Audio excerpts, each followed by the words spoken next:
Hey guys, welcome back. We are here starting a brand new series on Trainer TV.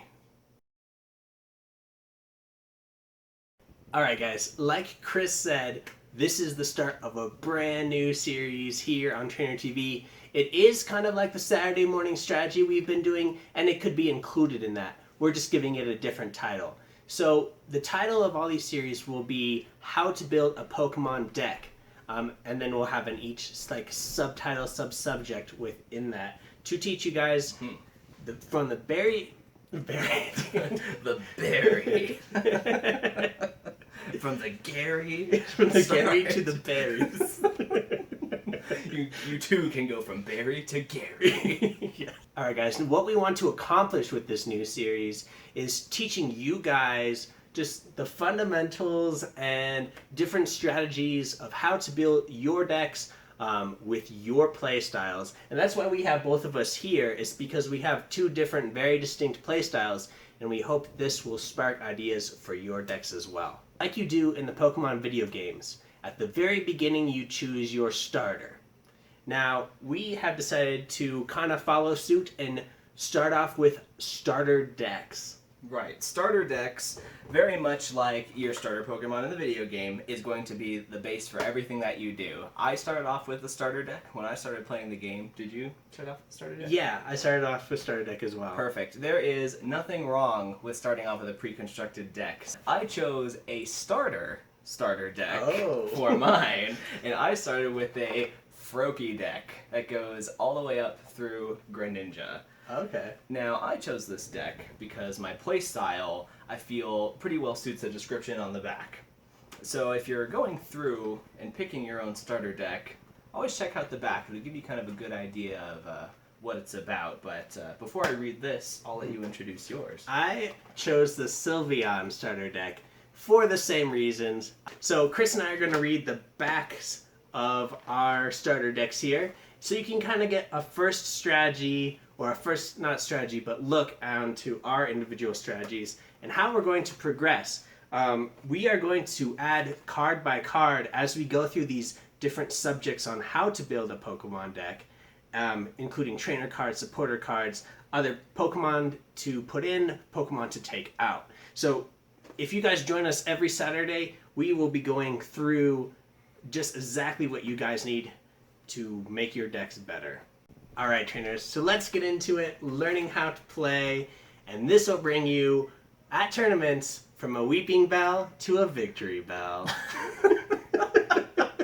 That's it. I'm done. This is too good. Let's get started. Alright guys, here we are with our starter decks. This is get right into these, look at some of the strategies that there are right off, just some already in the deck, and then we will go from there. Chris, do you want to read the back of your deck? I would love to. Let's go ahead and get right in here so you guys can see. Froakie deck. Choose Froakie. That's why I chose it. There you go. One easy hop to victory. Start your adventure in the Kalos region with the water-type Pokemon Froakie and the 60-card ready-to-play deck. This new deck leaps over the competition with Froakie's unexpected powers, including all the shifting speed and thrilling moves that water-type Pokemon are famous for. Move like a roaring river and carve your channel to victory. Grab the Froakie deck and get ready to play. Ooh, I'm excited about some of these secret strategies. Oh, I bet you are. Alright guys, like I mentioned, I chose Sylveon here. So let's read the back of this one. Hopefully it'll focus here. Likes mine better. There you go. Enchanted Echo is the name of this theme deck. Disrupt your opponent's strategy and protect your team with the Enchanted Echo Theme Deck. With Sylveon to keep energy away from opposing Pokemon and Tornadus to shove them back to the bench, your path will be clear to dish out the hits. Add in the damage prevention of Clefable and Acelgor, plus the healing powers of Victory Bell and Potion, and your victory could echo through the ages. Wow. Whew. Right off, guys. This deck has too many Pokemon. Way too many. Too many different things going on in here. So we're going to focus on Sylveon, as we'll get into more in a minute. All right, guys. So Chris and I are going to open up these theme decks here and show you what you get inside. There is a list on the back, but it's always cool to see it. Always read the back here when you buy a starter deck so you can see what you're getting. If there's certain trainer cards you need, this is a great place to pick them up if you're just starting out. All right, so let's open these up. Pop it open.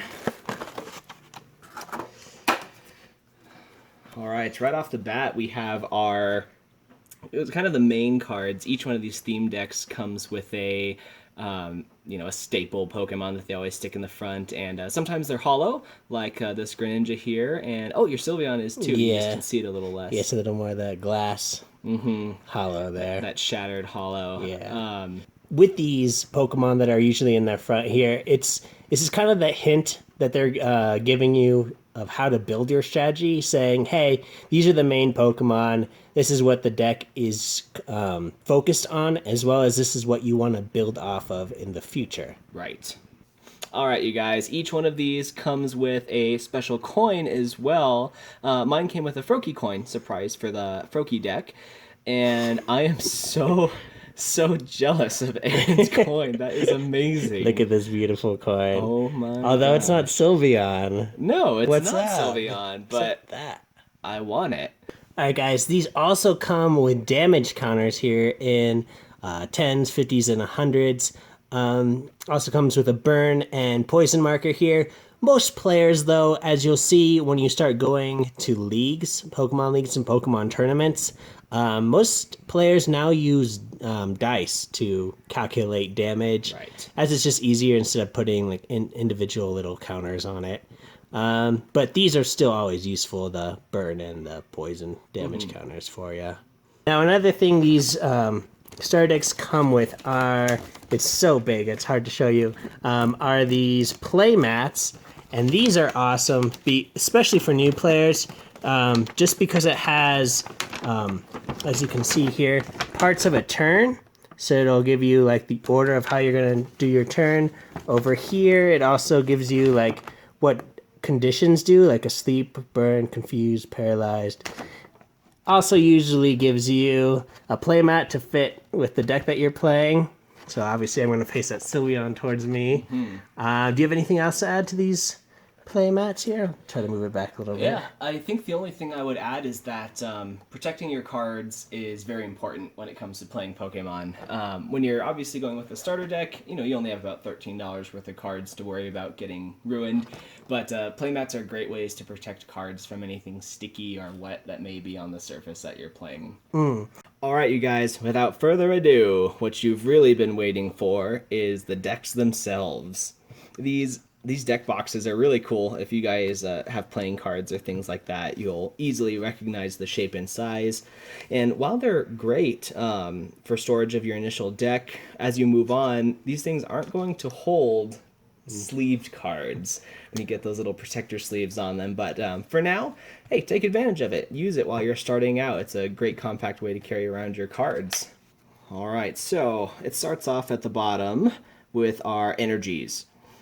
Now, these decks, let's see, I have 1, 2, 3, 4 starting. I know there's more in here, so we'll talk about that as we go. Mine are kind of mixed up. Yeah, so are mine. Is this pre-shuffled? Whoa, it is pre-shuffled. This is pre-shuffled. Nice. You guys don't even have to shuffle your deck once it comes. So there's my second Greninja right here behind some of those energies. Here's my first Eevee, the basic Pokemon here.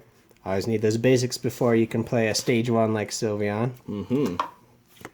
Here are some of my deck's side Pokemon. This Ponyard and Bidoof, also basics to get started. Here's my first trainer card, Energy Switch here.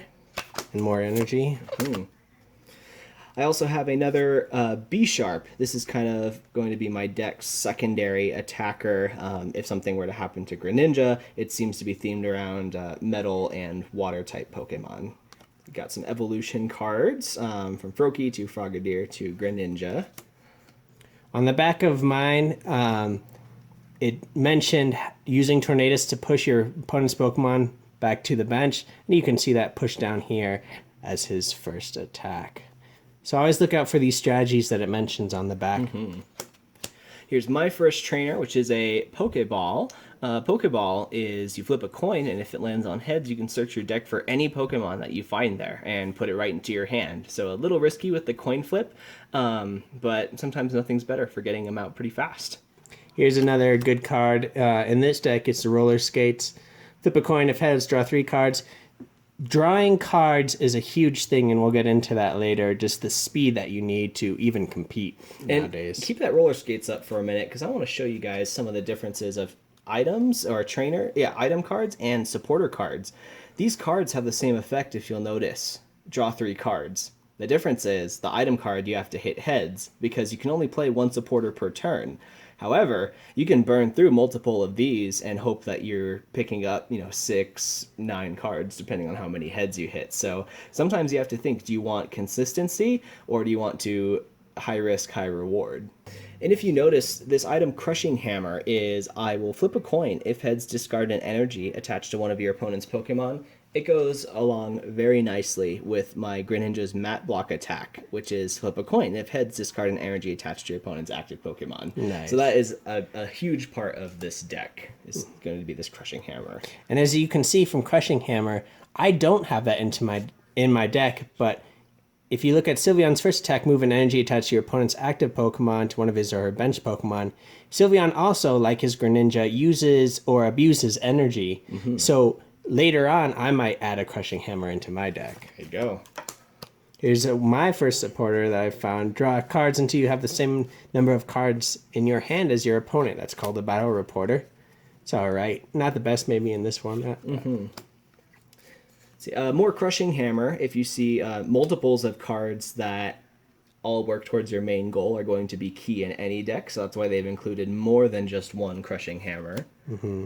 Yeah, exactly. It's like all working to a strategy. Right. Like Chris's is using those Crushing Hammers in his Greninja. I think the rest of these are stuff we've gone over mostly. I think so. But yeah, just too many Pokemon. We'll get down to the core of these decks here soon and tell you kind of where to start on taking things out and what to add.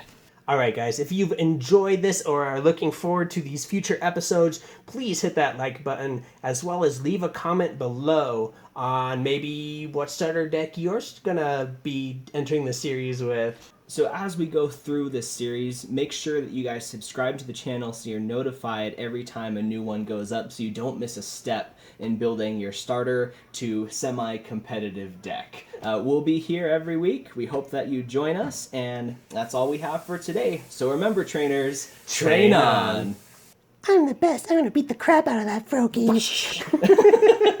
Yeah.